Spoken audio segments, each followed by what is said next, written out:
Fala galerinha do xadrez, tudo beleza? Pessoal, olha só, estamos aqui na segunda rodada do Grenke Chess 2019, um torneio que está tendo em Baden-Baden, na Alemanha, reunindo aí muitos dos números 1 de cada país aí. A gente tem o Magnus Carlsen, a gente tem o Fabiano Caruana, a gente tem o Vincent Keimer. Incrível, na primeira rodada o Magnus Carlsen faturou aí uma vitória contra o garoto, o mestre internacional, o Vincent Keimer, o alemão de 14 anos. Uma partida incrível que durou aí 5, 6 horas.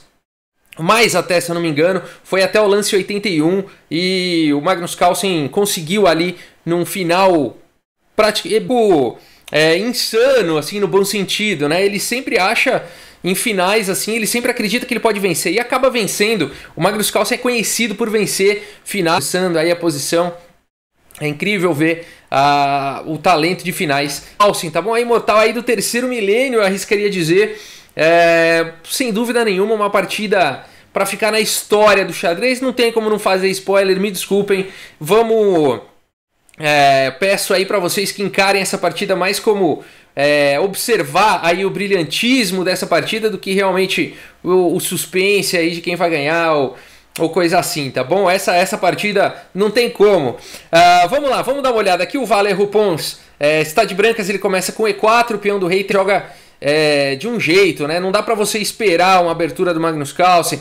Não é jogar contra o Kasparov, por exemplo, que sempre, na maioria das vezes, jogava com C5. Aqui a gente tem uma abertura espanhola, aqui pelo espanhol, Valer Pons, a Ruy Lopes. A6 e aqui bispo em A4. Cavalo aqui, C3 foi jogado, fortalecendo aqui o centro, preparando um possível futuro D4. E depois de roque aqui pelo Magnus Carlsen, D4. Não seria muito bom capturar aqui esse peão, você só estaria ajudando as brancas. Então aqui o Magnus Carlsen recua o bispo para bispo toma em A7. E depois de D toma em E5, o peão aqui de E4 está caindo. Cavalo toma aqui em E4, foi jogado pelo Magnus Carlsen. Bispo C2 pelo Valerro, atacando então o cavalo. E agora D5 pelo Magnus Carlsen defendendo. E toma D6 en passant.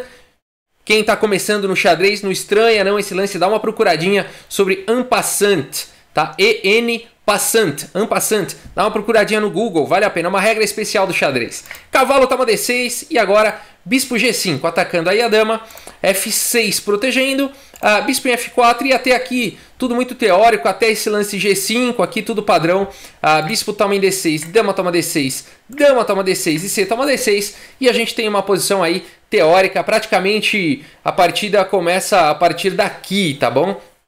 Começa já a sair um pouco da teoria.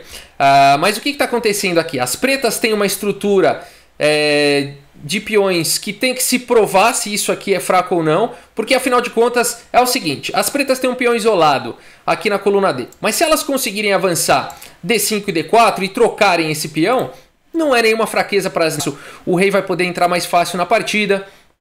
Então é uma posição com chances aí para os dois lados. As pretas têm o par de bispos e um cavalo contra 2 cavalos e um bispo. Vamos ver como é que segue aí a partida. As brancas têm que desenvolver as peças. Esse cavalo ainda não está desenvolvido. Cavalo de bem em D2. E aqui o Magnus Carlsen poderia tentar desenvolver o bispo dele aqui em E6 ou qualquer outro lance de desenvolvimento. Mas ele joga aqui com G4, atacando o cavalo. Cavalo vem para H4 e agora o lance D5. Olha só que legal, esse lance é temático. Tá? Quando você tem um peão isolado, você tem que avançar esse peão e em algum momento tentar trocar esse peão, né? Que é um peão isolado, um peão fraco, teoricamente, por um peão que não seja isolado. Seria um bom negócio, né? Para as negras. Então D5.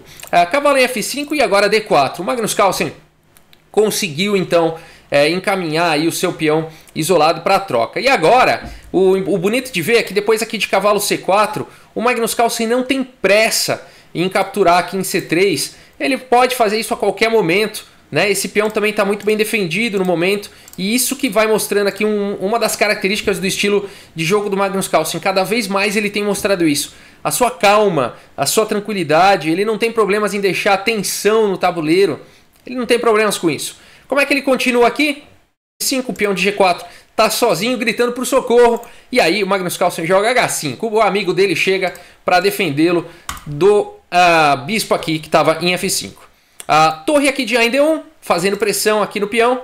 E torre de f em d8. Olha como o Magnus Carlsen não tem pressa em aliviar a tensão aqui, capturando o peão. Ele simplesmente vai dizer na briga. Torre de f em 1, f5, dando aqui a casa f6 para o rei. Cavalo aqui em a5, atacando o peão de b7. Tranquilamente, torre aqui continua melhorando a sua posição com o cavalo aqui em g6. Torre em e6 cheque, protegida aqui pelo bispo. E aqui, rei g5. Olha como o rei do Magnus Carlsen já está muito melhor posicionado do que o rei do Valério Pons. Rafael, mas isso é uma estratégia arriscada, porque esse rei vai poder tomar checkmate aí daqui a pouco. É claro que o Magnus Carlsen calculou muito bem tudo que ele está fazendo aí. Não tem perigo de checkmate. E vamos ver como é que a partida segue. G3, então tirando aqui casas para o rei entrar, né, para o rei do Magnus Carlsen não entrar mais aí a fundo na posição. E agora sim o Magnus Carlsen resolve que é hora de se livrar do seu peão isolado com D toma em C3, B toma em C3, torre toma em D1 cheque, bispo toma em D1. E a gente tem aqui um final aonde uma batalha de peças menores de bispo contra cavalo. A estrutura de peões aqui das negras, por incrível que pareça, já está melhor, né? As brancas têm 2 peões isolados aqui e o Magnus Carlsen tem 2 ilhas de peões contra 3 ilhas de peões, portanto, aqui, no entanto, são 3 peões na ala do rei, 2 peões na ala da dama para cada um, né? Bastante equilibrada aí a posição. Vamos ver como é que continua. Torre D8, atacando aqui o bispo. F4 cheque primeiro. E aqui não restam muitas alternativas, né? Bom, o rei fugir para H6 aqui seria muito ruim realmente. Você ficar nessa posição com o cavalo cravado seria suicídio. Não dá para jogar um lance... A possibilidade aqui seria o lance cavalo toma em F4. Não foi o lance jogado pelo Magnus Carlsen. O Magnus Carlsen jogou aqui G toma em F3 en passant, tá bom? Mais uma vez o en passant aí. Por quê, gente? Vamos lá. O Magnus Carlsen poderia jogar um lance como cavalo F4, mas dificilmente ele iria conseguir uma vitória com esse lance, né? O máximo, elas não teriam muito como tentar vencer uma posição como essa. Vou passar aqui um pouco mais rápido, mas a gente vê que iria para um final aí bastante equilibrado, tá? E o Magnus Carlsen não gosta de entrar nessas linhas assim, meio forçantes para empate e tudo mais. Não tem muita razão em fazer o lance cavalo F4. Mas eu estou comentando sobre esse lance porque eu estava assistindo essa partida ao vivo e muita gente comentou tal sobre esse lance. Não tinha nenhuma linha vencedora quando ele não tem certeza, né, de que vai ficar muito bem depois na posição. E ele continua, portanto, aqui com G também F3, bispo também F3 e agora uma estrutura de peões aqui com problemas. Como é que ele resolve isso? Imediatamente jogando H4, tentando trocar esse peão isolado aí da coluna H. Cavalo C4, H toma G3, agora o Magnus Carlsen se livrou desse peão fraco, H toma em G3 e tudo bem equilibrado aqui na posição. O Carlsen podemos falar que está melhor colocado que o rei do Valério Pons. Mas vamos lá, bispo B8 foi jogado aqui pelo Magnus Carlsen, batendo aqui no peão de G3, rei G2 e agora B5, atacando o cavalo. A toma em B5, A toma em B5 e o cavalo recua aqui para E3.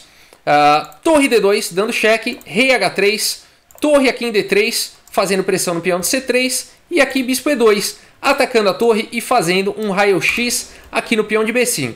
E agora mais uma troca então, depois de torre toma em C3, bispo toma em B5, a gente tem um final, mais uma vez, aparentemente bastante equilibrado, bispo e cavalo contra bispo e cavalo matou. O Magnus Carlsen deve acreditar nessa situação que ele tem chances, melhores chances. Uma coisa importante de se falar aqui, a gente entrou no lance 40 agora, então cada um dos jogadores vai receber mais 50 minutos. O Valério Pons está muito aliviado nessa hora porque ele já estava com pouquíssimos minutos no relógio e o Magnus Carlsen, para variar, estava com tipo... Agora cada um vai ganhar mais 50 minutos aqui para continuar essa partida. E essa posição, terminar no empate, esse final aqui terminaria no empate. Mas por isso que eu acredito, ouso dizer que essa é a partida imortal do empate. Ouso dizer que essa é a partida imortal do empate. O que vocês vão testemunhar aqui é a história se desenrolando atualmente nas ações aí na literatura enxadrística. É essa partida do Valério Pons contra o Magnus Carlsen. E na minha opinião, a imortal do empate. Vamos ver. A imortal do empate, não. A imortal do fim de jogo aqui. Vamos ver por quê. F4 foi jogado aqui pelo Magnus Carlsen. O primeiro lance que exclama. Tá? Esse lance exclama. Tá dando um dupla conta de cavalo, toma, com cheque e capturando a torre na sequência, tá bom? Então não dá para as brancas capturarem o peão. E o lance jogado aqui então foi bispo aqui em E8, tentando se livrar desse cavalo, né? Para não ter aí o tema dos duplos e tudo mais, né? Que tá segurando aqui em F4, né? Então bispo em E8 faz bastante sentido. Vamos voltar aqui. Ah, Rafael, o que mais dava para jogar aqui? Vamos ver se dava para jogar torre E8, por exemplo, atacando o bispo.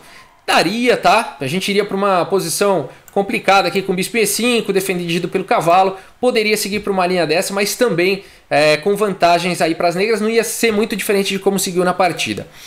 Então depois aqui, essa importante casa de G6 para a torre não poder entrar. A torre está atacada, mas atacando o bispo do Magnus Carlsen. E aqui o Magnus Carlsen vai para um lance preciso aqui, bispo em E5, mantendo aí o seu bispo no tabuleiro. O cavalo está atacado e o cavalo agora então joga em F1, trazendo mais uma defesa aqui para G3, mas a F toma em G3 foi jogado pelo Magnus Carlsen e o Magnus Carlsen agora tem um peão de vantagem nesse final, porque esse peão está muito bem defendido, né, pelo bispo e pela torre. E agora a gente aqui começou a questionar. Vamos passar um pouquinho mais para a posição mais polêmica aqui. Ó. Torre C6 foi jogado, oferecendo as trocas de torres. E se trocar as torres, dificilmente subir, né? E aí não vai ter jeito. Ou vai capturar o cavalo ou vai promover para a dama. Então uma posição muito difícil. E aqui muita gente estava cogitando o lance cavalo aqui tomando em G3, oferecendo uma peça em sacrifício. Por que sacrifício? Porque agora viria a torre A3 e não tem mais como você proteger esse cavalo que estaria atacado duas vezes. Olha só. E aí depois de, por exemplo, torre B5, atacando aqui o bispo, a torre toma em G3, cheque, rei H2, torre E3 dando um cheque descoberto e protegendo o bispo, rei G2, e aqui eu coloquei essa posição. Se você colocar essa posição no Stockfish ou em qualquer computador, ele vai dar uma leve vantagem para as negras, não fica muito claro. Não adianta colocar no Stockfish, tá pessoal? Uma posição já existente de estudos de finais, você bota essa posição num Table Base e ele dá vitória para as negras, que tenha preparado técnicas para finais desse tipo, né? Afinal de contas, é a profissão dos grandes mestres, é isso que eles fazem, ou pelo menos deveriam fazer nos seus treinos diariamente, né? Então por isso aqui que depois de torre A2, o Valer tá aqui o peão, a torre G4 com cheque segura a posição, né? Capturando o peão na sequência. Então torre B4 foi o lance jogado aqui pelo Valer. Imediatamente o Magnus Carlsen jogou cavalo em E6. Parece que ele já sabia que o Valerro ia jogar ali com torre em B4. E a partida segue com torre G4 cheque, rei em F6 e agora o lance bispo C6. Olha só, parece que o Valerro foi muito bem sucedido em segurar aí o avanço do peão. Tem rei, torre e bispo agora segurando o avanço do peão. E essa posição é muito difícil de você achar um lance para as negras, né? Que lance que você vai fazer aí?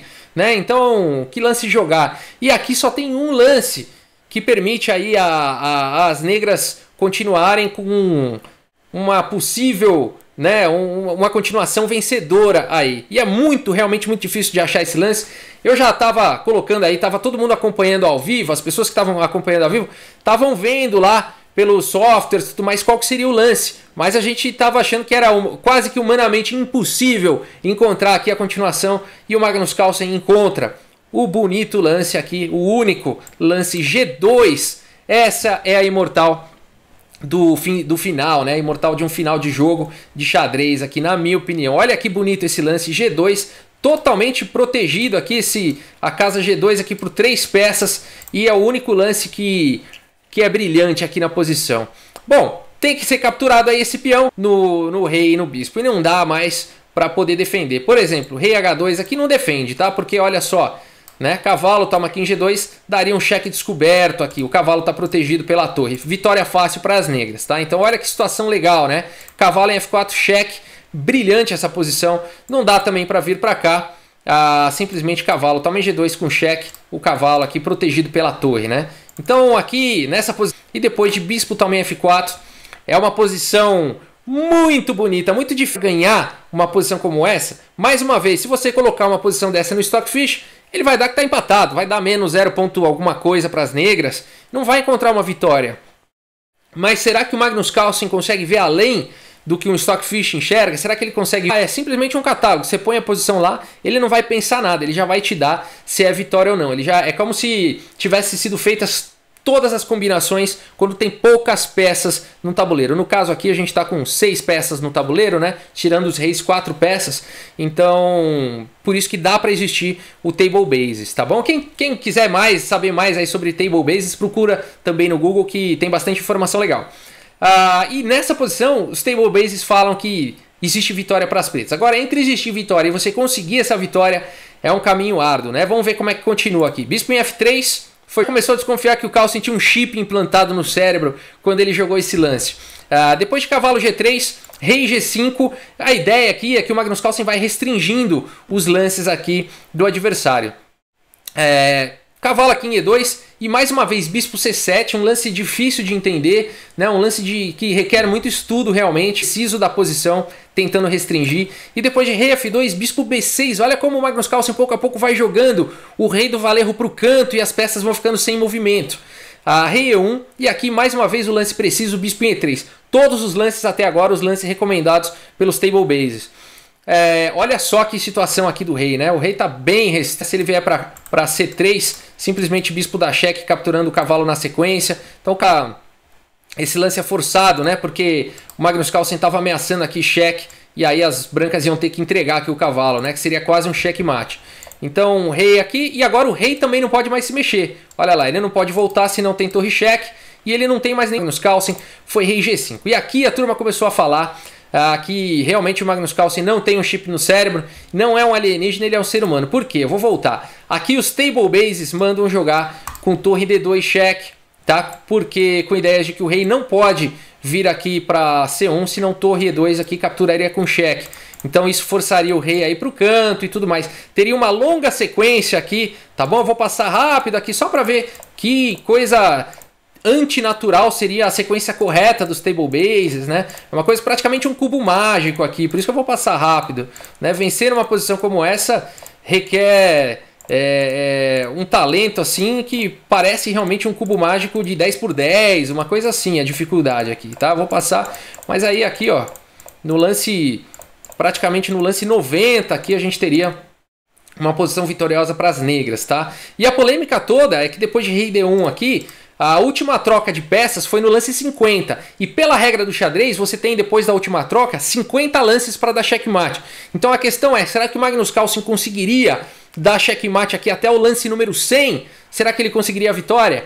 E aí o Magnus Carlsen não vai para o lance torre D2, que é o lance dos table bases, e faz o lance rei G5. E nessa hora o table bases fala que o Magnus Carlsen tem checkmate em mais, sei lá, 50 lances, e pela regra daria empate. A turma começou a desconfiar aí das habilidades do Carlsen, mas na verdade essa continuação sim, ela é genial, porque essa é uma continuação de ser humano. Aqui o Magnus Carlsen encontra um plano genial, por isso que eu considero imortal.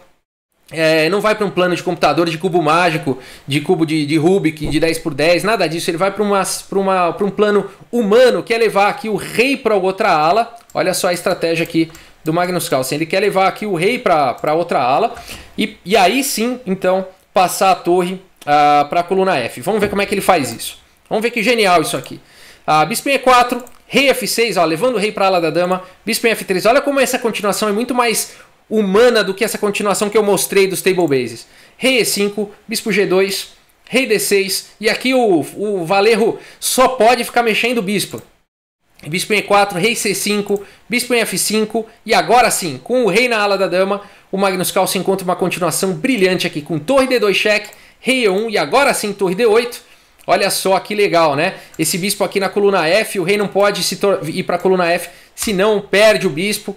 Bispo em E4 foi jogado, e agora rei C4, o rei avançando na ala da dama. Rei F1, torre F8 cheque, e aqui uma posição genial, né? Porque aparentemente o rei não pode vir para G2, porque senão tá vindo torre F2 com cheque, caindo o cavalo na sequência, tá? Então o lance jogado aqui pelo Valerro foi rei E1, mas como o Valerro não enxergou, né? Às vezes você tem que enxergar mais um lance. Aqui rei G2 realmente seria o melhor lance, porque depois de torre F2 cheque, rei H1 e torre toma aqui em E2, essa posição é empatada, porque o Valerro poderia jogar bispo D3 com cheque, capturando a torre na sequência, e aí é empate. Rafael, mas não precisa, captura o bispo agora então, e aí a gente teria um empate por afogamento, né? O rei não poderia se mexer nessa posição e seria empate. Bonita sequência, né? Então depois aqui de torre F8, o Valerro não enxergou aqui a continuação com o rei G2. Vale dizer que o Valerro aqui tinha também muito pouco tempo no relógio, mais uma vez, estava tipo o erro fatal então. Ao invés do Valerro Pons jogar rei G2, o que talvez prolongasse muito mais aí. Ele tinha que sobreviver até o lance número 100, né? Se ele sobrevivesse até o 100, seria empate. Todos os lances precisos agora do Magnus Carlsen. Torre D8, olha só, empurrando aí o rei pro canto. E agora o rei tem que ir para a primeira horizontal mais uma vez. Rei B1, olha que lindo isso. Rei B3, ameaçando o checkmate. Depois de cavalo e torre toma em C1 com cheque. Então, cavalo aqui em C1 dando cheque, não permitindo. Rei A3 e agora A1. E o bonito lance, torre B8. E olha só que posição maravilhosa. Nessa posição, o Francisco Valerro Pons abandonou a partida. O rei está completamente... bispo toma aqui em C3, cheque. Rei B1, torre toma em B7. E aí não precisa mais continuar a análise, né? Seria uma sequência de checkmate. Outra continuação, vamos ver aqui. Vamos fazer qualquer lance de bispo aqui. Vamos jogar bispo em E4. Aí aqui, torre B4, por exemplo. Bispo C2. Bispo aqui em H6, bispo B3, e aí só postergando também o inevitável. Bispo toma em G3, rei B1, e aí você pode tomar de torre, de rei, enfim, aqui acabou a posição, acaba a partida. Não precisa mais analisar. Por isso que depois de torre B8, o Valerro Pons abandonou a partida. Simplesmente maravilhosa essa partida, incrível como o Magnus Carlsen acreditou naquela posição ali, onde ele jogou o peão em F4, ele acreditou que ele poderia vencer a partida. Vamos voltar ali para a posição onde o Magnus Carlsen jogou o lance F4, olha só, foi no lance 40, aqui esse lance exclama tudo, olha, F4, quem diria que essa posição você pode vencer numa posição que começa um final um pouco mais rápido. Olha só, aí entrar para a história do xadrez, peão toma, uma posição bem peculiar, realmente como se fala em inglês, um masterpiece, uma obra de arte aqui, pintada pelo Magnus Carlsen. G2, que aí tem que sacrificar a qualidade, e aí você tem que ser muito insano para acreditar que dá para vencer torre bispo contido, e ele continua de forma genial, bispo B8, né, rei G5, bispo C7, simplesmente incrível aqui a continuação do Magnus Carlsen, bispo E3, olha, restringindo aí a posição. E aí o Magnus Carlsen mostra que ele não é um reptiliano, que ele não é um Illuminati, que ele não é um alienígena, que ele não tem chip no cérebro, ele não vai para o lance do computador, né? Torre D2 para aquela final do cubo mágico. E aqui ele vai para um final humano, olha só, levando o rei, olha que plano muito bonito aqui do Magnus Carlsen, levando o rei para a ala da dama, passando a torre para o outro lado. E depois do cheque, o Valerro Pons não viu o lance rei G2, ainda perderia, mas provavelmente poderia, se fizesse todos os lances precisos, segurar ali para o lance 100, segundo os table bases, depois de torre B8. Maravilhoso, pessoal! O Magnus Carlsen, muita gente está falando que ele voltou, né, a jogar como antigamente. Eu arrisco dizer que ele está melhor do que nunca. Eu arrisco dizer que Bobby Fischer estão todos em festa no céu nesse dia de Páscoa, e o Magnus Carlsen nos presenteou aí nesse domingo de Páscoa com a sua imortal do endgame, a sua imortal de fim de jogo aí, num final brilhante para ficar para a história do xadrez. Pessoal, muito obrigado pela audiência, um grande abraço, um bom fim de domingo de Páscoa para todos vocês e até a próxima, pessoal. Valeu!